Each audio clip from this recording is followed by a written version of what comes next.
Welcome to the Socialite series, where we celebrate and promote women who influence the world. We do this each and every week to bring you information, inspiration, and motivation from socialites who have something to say. I'm your host, Monica Karst. Now let's get this party started.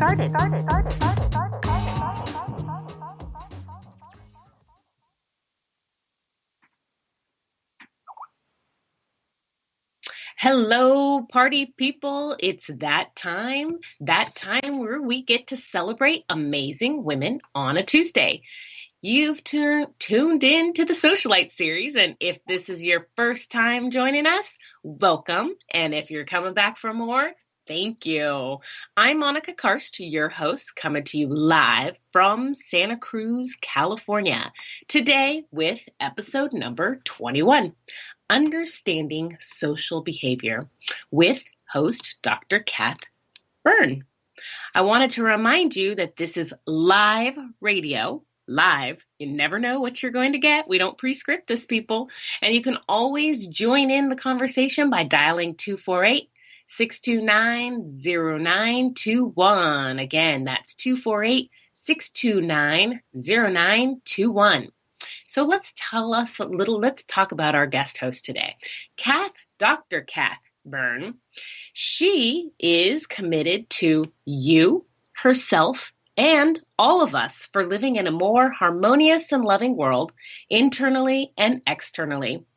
Cath has a PhD in social psychology, a master's degree in international peace studies, and a bachelor and associate's degree in psychology. She is a teacher at UCSC, and she was a track professor in the psychology department at the University of California here in Santa Cruz for quite a few years. And she returns to lecture there from time to time. She is a Notre Dame Law School and local conflict resolution center trained mediator. And she's also a certified Martha Beck life coach. And if you're not familiar, Martha Beck is Oprah Winfrey's life coach. So she's authored academic publications, completed research on South Africa, Truth and Reconciliation Commission, and she was also chaired by the late Archbishop Desmond Tutu. Wow. Cath, we just have a list, and it goes on and on. So I'm going to bring you on to talk about your heart and love and how it's not just intellect anymore, but you also bring in consciousness, and you have a husband and cats and on and on. Cath, are you there? Come on to the show. Welcome to the Socialite series. Oh, thank you, Monica. It's lovely to be here with you and the listeners today. Thanks so much. Thank you for joining us, and it is such a true pleasure. You have a magnificent story. You are from South Africa. You have so much love for our world, so much for our community, and I can't even give it justice with reading your bio. So why don't we walk through your bio and dissect this and tell everybody who you are, what you do, and what your passions are, if you don't mind. Let's start out with Santa Cruz. You came to Santa Cruz from South Africa. How long ago was that? I arrived in 2004, and I actually did come from South Africa on a flight. However, the year before, I had actually been in Pennsylvania and had gone home between my postdoc at the University of Pennsylvania and arriving in Santa Cruz to teach at UC Santa Cruz in the psychology department. Okay. Now, I know that there's a story from coming from Santa Cruz, from South Africa to Santa Cruz. And can we just briefly touch on that? Because I'm actually curious. I have not heard this story, but can we do a little short version? Sure. I grew up in South Africa and was born there, lived my whole life there till I was 18. From 1970 to 1988. And the reason I mention those years is it was the middle of what was called apartheid in South Africa, a very severe system of oppression against the citizens, the black citizens of South Africa. So I was growing up in the middle of all of that. And at 18, I had the opportunity to be a Rotary exchange student. Have you heard of Rotary? It's like a service club. Oh, sure. Yep, we have Rotary here as well. Yep. And so a friend said, do you want to be a Rotary exchange student? I said, no, not really. And she said, come on, apply with me. And we both applied, and I became an exchange student. And they sent me to a little town in Oregon called Redmond, and it had about 8,000 people, I think, at the time. And anyway, so I landed there and ended up making great connections and falling in love with people. And that's where I started to realize, well, it's not really where I started, but it helped me realize the world is a small place and one can love people all over the world and really feel torn when one has to leave them. And that has been the story of my life ever since. So I came and I studied in the U.S., and then I did a lot of studying. And finally, I got a job at UC Santa Cruz many years later. But every year I would go back to South Africa. Sometimes I lived there. Sometimes I would just go on vacation. But I've always stayed connected to both countries. Fabulous. Well, we're happy to have you here in Santa Cruz. So tell us why. Tell us a little bit about what social psychology is and why you chose to specialize in that in graduate school. Okay. So, psychology itself, well, not itself, but the way people think about psychology is they think that psychology is all about the internal person, the psychological components of who we are, and our mental health and well-being. However, there's a lot more to psychology than just individual psychology that we might think about with a clinical psychologist or a therapist. Our psychology extends far beyond our physical body into the world in which we interact. And everybody carries around a psychology. And then there's the social psychology. There's social norms and the ways in which we function, and it's different from different culture to different culture.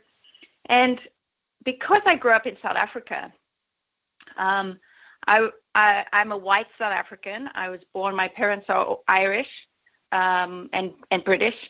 And at the time I was growing up, I was in South Africa. There was a system of segregation and racism.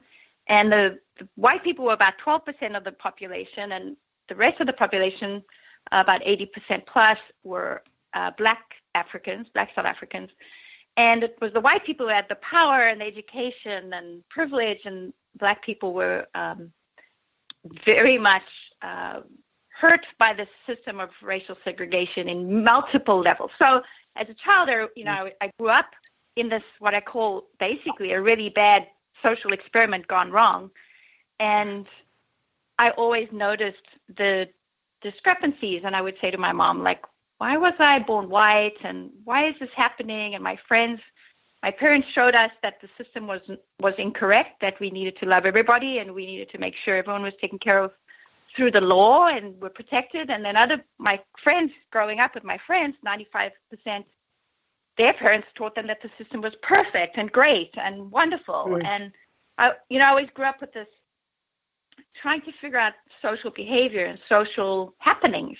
And why do we choose these attitudes, and why do we stereotype? And so it makes sense that I would come from South Africa and study peace, because I wanted, there was separation in our own family. Some people were more anti-apartheid and some people were pro-apartheid, and it really affected personal relationships with my siblings even. So for me, I've always looked at life not just from the individual, but from the social, and how do we make a more peaceful world, and why do we take on stereotyping and prejudice and discrimination, and why do some people obey and other people don't obey, and why do some people conform? So I just became very interested in psychology.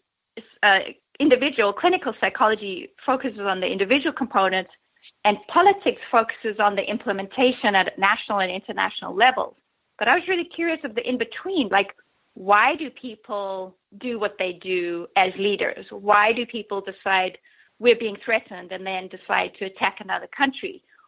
Where is the psychology in that? So, sorry, it's a bit complicated, but...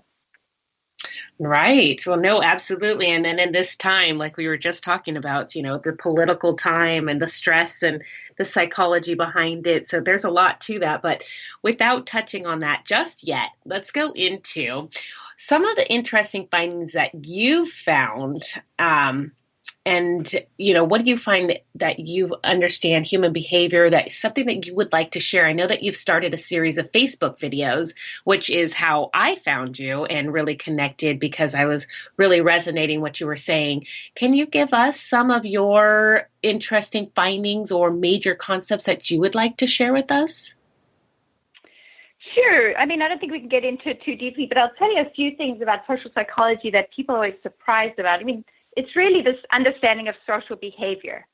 And the first study that was ever done was one by Triplett, was in the late 1800s.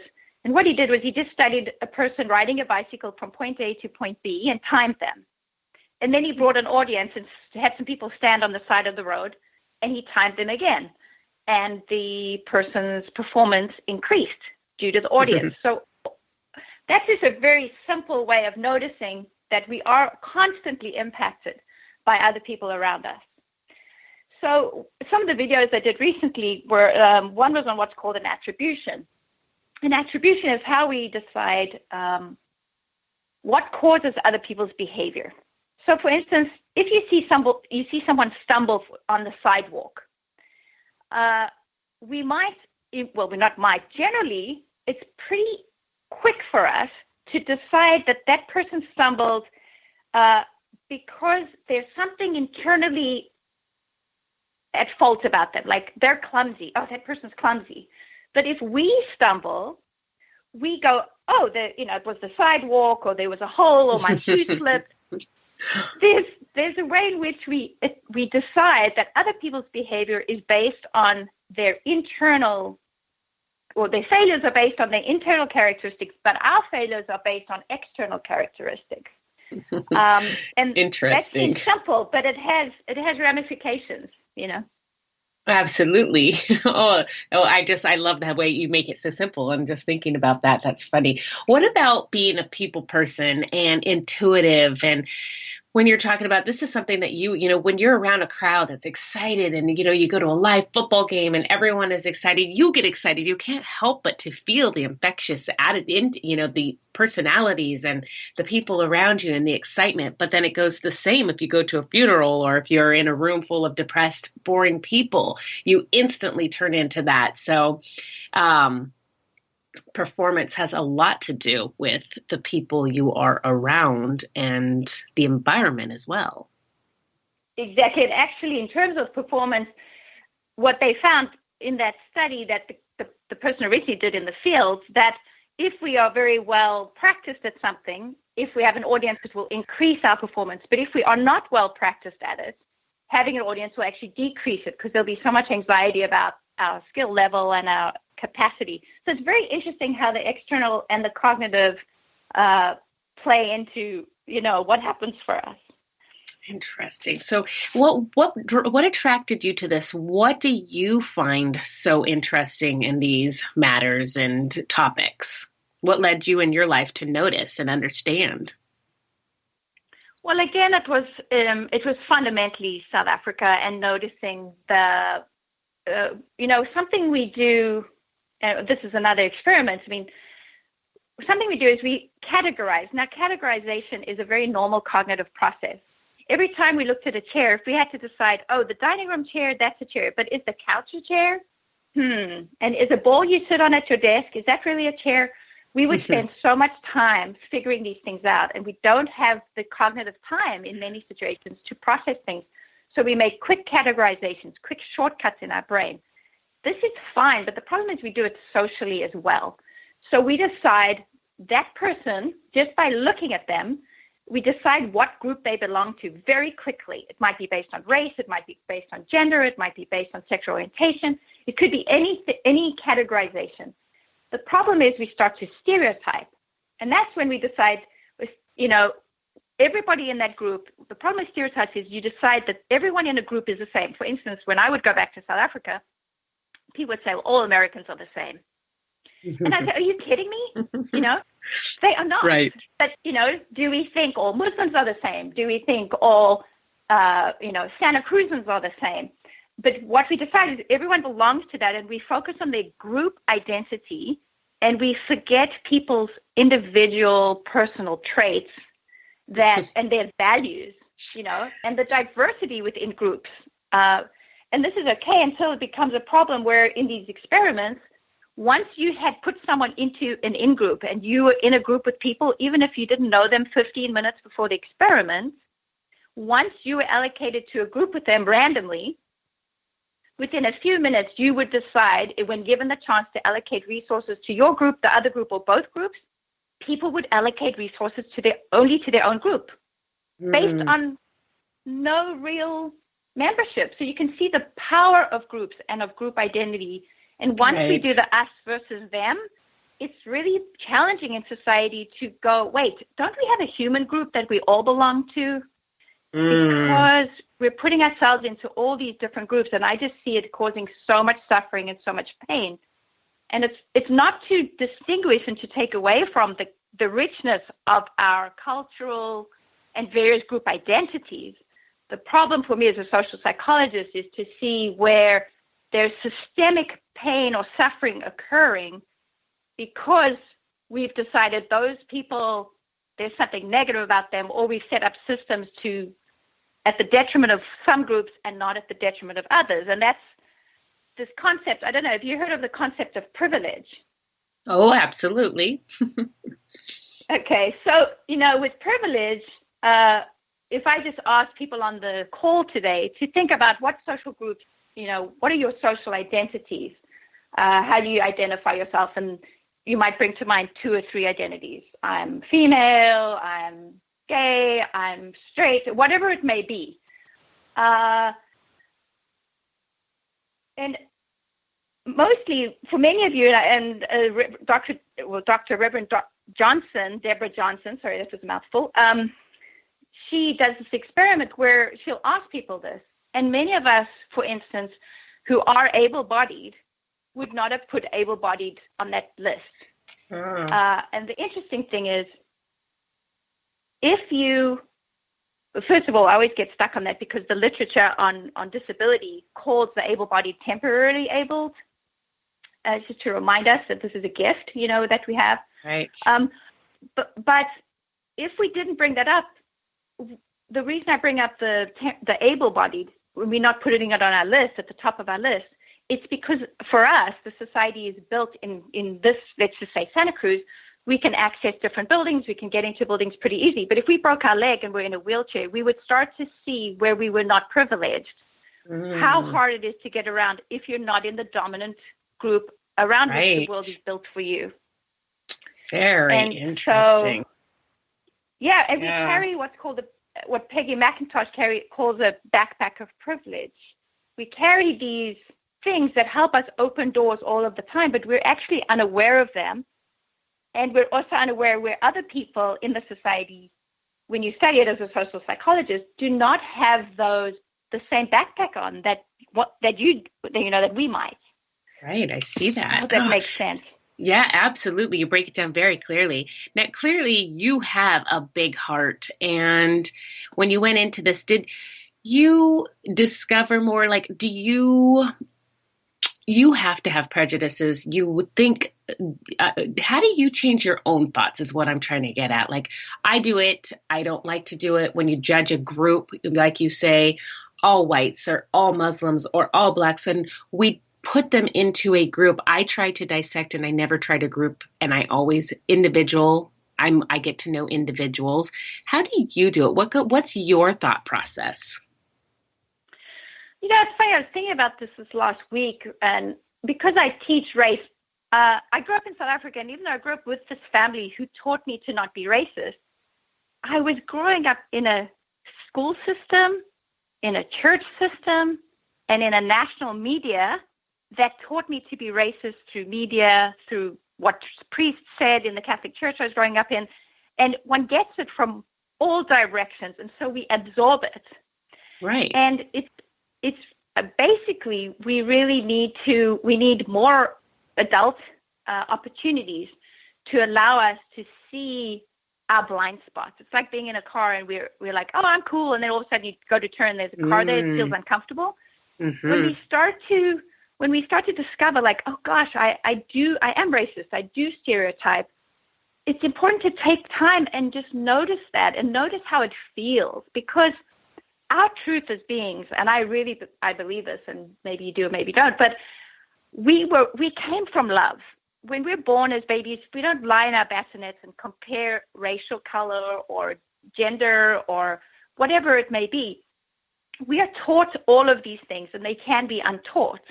But it does, as you say, take effort. So I will notice when I'm stereotyping someone, and I'll go, oh, my gosh, I totally just had this thought about that person. And I will send a thought of love back and say, I'm sorry I assumed that about, not to them. They'll never hear it. Right. I will correct myself.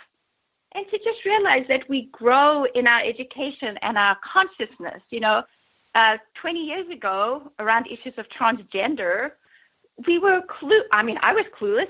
I was totally clueless. And I've had to learn as a social psychologist about this reality that I was completely unaware of, and what rights people have, and how, it just goes on and on. So it's just a matter of, yes, it would be great if we could do education, and I teach classes and I teach, groups about these things, and I do exercises to just allow people to come to terms with the places in which they have blind spots and allow them to see it gently, because attacking people for their prejudice generally doesn't have a great impact. So I like to do it, more gently, and just have us notice it and be sad about it, whatever it is, and really process it through various exercises that one would do in groups or individually sometimes. I don't know if I answered your question, but that's absolutely awesome, because the sending the thought of love, that makes you feel good. It takes away the thoughts. And we, like you said, we're born and we're conditioned. And I was born in the Catholic Church with, Hispanic father, and very strict and rigid. And so I do have thoughts that do come up, and I acknowledge them and send them on their way. But for others, this is this is great, and a great tool for me when I do feel that. It's not the old Catholic Church guilt that will take over. Now I will use this tool of sending a thought of love. So thank you. That is absolutely fabulous. I love it. And the blind spots. Another thing I want to say is, when people make comments that hurt other people, whether it's based on, I don't know, sexual orientation, nationalism, religion, if when someone makes a comment like that, it makes your stomach and gut go, ooh, and often we go silent in situations like that, and we kind of just let it lay low.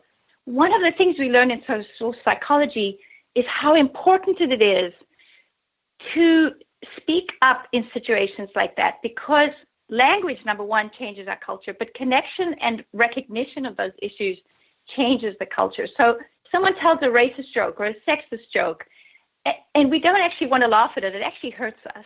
You don't have to attack the person and say, you're this. You can just say, that really hurt me. Or that makes me feel so sad you said that, because people are then brought to a human level of like, oh, really?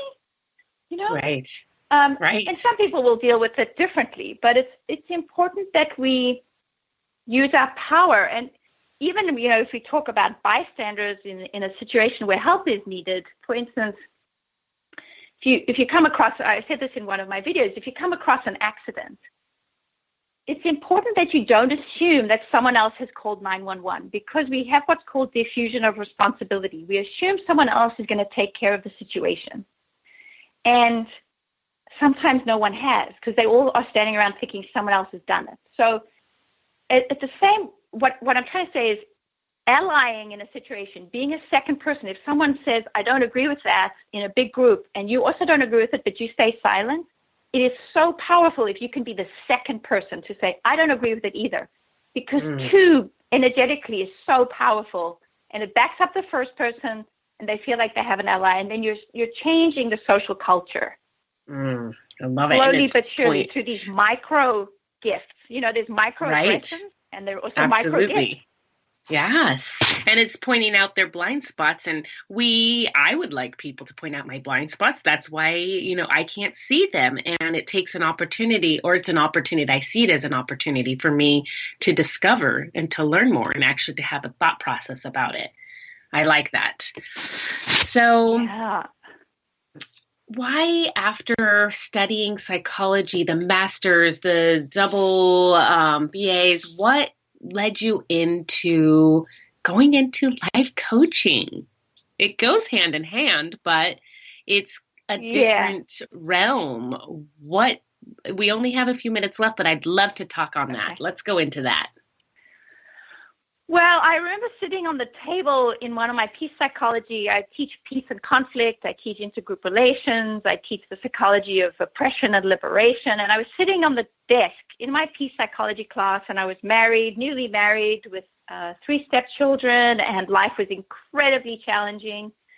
And I was having a very painful time in my own life. And here I was teaching peace psychology. And I just remember thinking, isn't this interesting? You're teaching about how to make peace in the external world, and you are sad, depressed, terribly anxious. And it really dawned on me that, peace, people have said it, Gandhi, different people, peace within leads to peace without, and, vice versa. And I hadn't taken it seriously. And so, of course, I've had my years of psychotherapy, of dealing with grief from my parents' deaths when I was younger. But I just started to realize, I really need to focus on really finding peace in myself. And I had, like I said, I'd done multiple modalities and trained in counseling. And I'm not a licensed therapist, but I'd done some counseling courses. And I came across Martha Beck, and she's a, PhD from Harvard, and fabulous woman. And she has this amazing approach to life and finding freedom and peace. And I just was like, okay, I want to be able to do this for myself and find peace and be able to really experience it for myself and then share that with others, because I felt I was missing the individual peace in my own life and being able to share that as well as macro issues, if that makes sense. Absolutely. And I find that such a connection to other calls and other socialite series that we do with the women, that it's interesting that you go into something that you needed yourself. So you're finding the tools for yourself, and in turn, that's your passion and in your internal fire that helps you help others to help the world. It's just such a look at that. And yet another story. Yeah. So here you are, the social psychologist with the PhD, all of this education and history background, and you still were finding the tools to help yourself in your own life so that in turn you can help us. So thank you. I appreciate that honesty. I love it. Yeah, it's true. We think we should know about it by now. And, I have clients who are in their 70s, and they're like, oh, I wish I'd learned this sooner. And it's okay, Yeah. It is okay. We are all on a journey, and it's at the right time. At the right timing, it will come to us. So exactly. I'm with you on that. How can they find you? Where are you at? How are you open for appointments? Let's go into that. Where are you, and how can we find you? Okay. So I'm actually redesigning my website currently. However, I have a page up there with my contact information. You can contact me if you want to hear about trainings or courses in social and peace psychology, how to work with your own prejudice or within a group.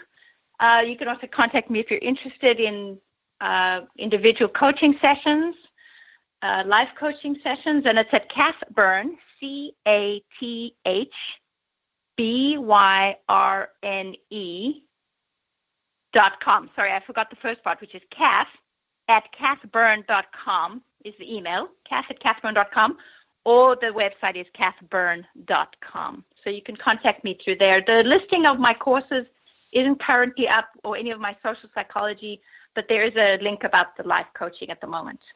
Great, so that they can reach you there. You will also put, once you get your website up, you'll probably have your videos and all that good stuff on there as well coming up. Yes, blogs and videos, yep.